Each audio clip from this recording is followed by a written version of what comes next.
Guys, അപ്പോൾ ഇന്ന് ഞാൻ ചെയ്യാൻ പോകുന്നത് സിമ്പിളായിട്ടുള്ളൊരു എഗ് റൈസാണ് കേട്ടോ. നമുക്ക് ഈ മടിയൊക്കെ ഉള്ള സമയത്ത് പലതരം കറികളൊക്കെ ഉണ്ടാക്കി ചോറുണ്ടാക്കാനൊക്കെ ഭയങ്കര ബുദ്ധിമുട്ടായിരിക്കും. അപ്പോൾ നമുക്ക് പരീക്ഷിക്കാൻ പറ്റുന്ന അടിപൊളി ഐറ്റമാണ്. അതിനുവേണ്ടി ഞാൻ ഒരു സവാള, ഒരു ചെറിയ പച്ചമുളക്, 4 മുട്ട, വെളുത്തുള്ളി, ഇഞ്ചി ചെറുതായിട്ട് കൊത്തിയരിഞ്ഞത്, ഒരു ക്യാരറ്റും എടുത്തിട്ടുണ്ട് കേട്ടോ. ഞാൻ ഓൾറെഡി റൈസ് വേവിച്ച് വെച്ചിട്ടുണ്ട്. നിങ്ങൾക്ക് ഏത് റൈസ് വേണമെങ്കിലും എടുക്കാം. ഈവൻ റേഷനറി വേണമെങ്കിൽ നിങ്ങൾക്ക് ഈ ഒരു റൈസ് ഉണ്ടാക്കാൻ വേണ്ടി എടുക്കാം കേട്ടോ. ഒരുപാട് വേവിച്ച് കളയരുതെന്നേ ഉള്ളൂ കേട്ടോ അരി എടുക്കുന്നത്. ഇനി നമുക്ക് അടുപ്പത്തേക്ക് ചീനിച്ചട്ടി വെച്ചിട്ട് അതിലേക്ക് കുറച്ച് എണ്ണ ഒഴിച്ചു കൊടുക്കാം. നിങ്ങൾക്ക് ഏത് ഓയിൽ വേണമെങ്കിലും യൂസ് ചെയ്യാം. എണ്ണ ഒന്ന് ചൂടായി വരുമ്പോഴത്തേക്ക് നമുക്കതിലേക്ക് കടുക് ഇട്ട് കൊടുക്കാം.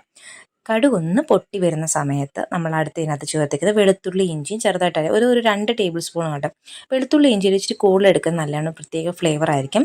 ചതച്ചതിനേക്കാളും നല്ലത് ഇതുപോലെ ചെറിയ കഷ്ണങ്ങളായിട്ട് അരിഞ്ഞെടുക്കുന്നതായിരിക്കും. അതൊന്ന് നന്നായിട്ട് മുരിഞ്ഞ് വരുന്ന സമയത്ത് നമ്മൾ എടുത്തു വെച്ചിരിക്കുന്ന സവാളയും പച്ചമുളകും ഇതിനകത്ത് ഇട്ട് കൊടുക്കാം. ഒരു മീഡിയം സൈസ് സവാള ആട്ടോ ഞാൻ എടുത്തേക്കുന്നത്. ചെറിയൊരു പച്ചമുളക്, എരിവ് കൂടുതലായിട്ട് ആവശ്യമുണ്ടെങ്കിൽ നിങ്ങൾക്ക് കുറച്ച് പച്ചമുളക് കൂടുതൽ ചേർക്കാം. ആ ഉള്ളി വഴണ്ട് വരാൻ വേണ്ടി മാത്രം ഉപ്പിട്ട് കൊടുക്കുന്നുണ്ട്. ഉപ്പിടുമ്പോൾ ശ്രദ്ധിക്കേണ്ട ഒരു കാര്യം എന്ന് പറഞ്ഞാൽ റൈസിന് ഉപ്പിട്ട് കൊടുത്തിട്ടുണ്ടെങ്കിൽ മസാലയ്ക്ക് ഒരുപാട് ഉപ്പിടരുത് കേട്ടോ. മസാലയ്ക്ക് വേണ്ടുന്ന ഉപ്പ് മാത്രമേ ഇടാവൂ.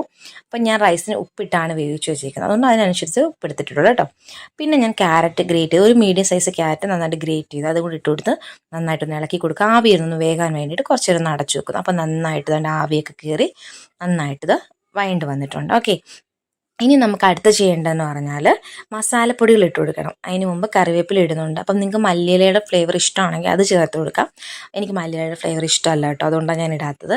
അതിലേക്ക് ഇനി 1/2 ടേബിൾ സ്പൂൺ മുളക് പൊടി, 1/2 ടേബിൾ സ്പൂൺ മല്ലിപ്പൊടി, ഒരു 1/4 ടേബിൾ സ്പൂൺ ഗരം മസാലപ്പൊടി, ഒരു 1/4 ടീസ്പൂൺ മഞ്ഞൾപ്പൊടിയും കൂടി ഇട്ട് നന്നായിട്ട് ഇതൊന്ന് ഇളക്കിയെടുക്കണം.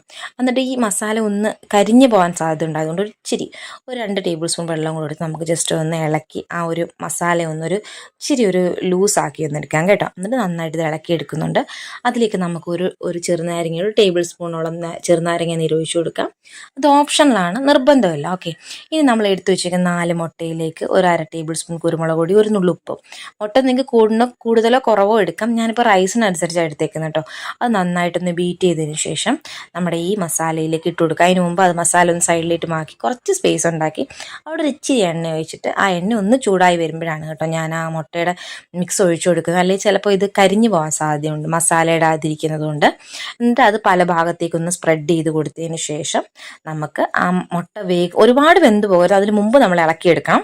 അപ്പം കണ്ട ഏകദേശം ഒരു പരുവായിട്ട് അടിഭാഗം വെന്തും മോൾഭാഗം വെന്തിട്ടില്ല. ആ ഒരു പരുവാകുമ്പോൾ നമുക്ക് നന്നായിട്ട് ഇതൊന്ന് മിക്സ് ചെയ്ത് ആ മസാലയുടെ കൂട്ടത്തിലാക്കിയെടുക്കാം. ഓക്കെ, അപ്പം നമ്മുടെ മസാല, അതായത് റൈസിന് വേണ്ടിയിട്ടുള്ള എഗ് റൈസിന് വേണ്ടിയിട്ടുള്ള മസാല ദേണ്ട ഇവിടെ സെറ്റായി. നന്നായിട്ട് മുട്ട ചിക്കി എടുക്കുമ്പോഴത്തേക്കും നമ്മുടെ മസാല റെഡിയായി.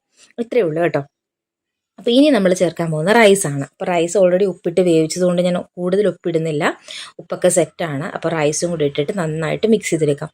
ലാസ്റ്റ് ഒരു 1/2 ടീസ്പൂൺ ഗരം മസാലയും 1/2 ടീസ്പൂൺ കുരുമുളക് പൊടിയും, ജസ്റ്റ് ആ ഫ്ലേവർ നന്നായിട്ട് വരും ഈ ലാസ്റ്റ് ടൈമിൽ ഇടുമ്പം കേട്ടോ. നിർബന്ധമില്ല, ഓപ്ഷണലാണ്. അപ്പോൾ അതും കൂടി ഇട്ടിട്ട് നന്നായിട്ട് ഇതൊന്ന് മിക്സ് ചെയ്ത് ഇളക്കി എടുക്കുമ്പോഴത്തേക്ക് നമ്മുടെ സിമ്പിളായിട്ടുള്ള ടേസ്റ്റി ആയിട്ടുള്ള നമ്മുടെ എഗ് റൈസ് ഇവിടെ റെഡി ആയിരിക്കുകയാണ്. നല്ല ടേസ്റ്റാണ് കേട്ടോ ഇതിങ്ങനെ തന്നെ കഴിക്കാൻ.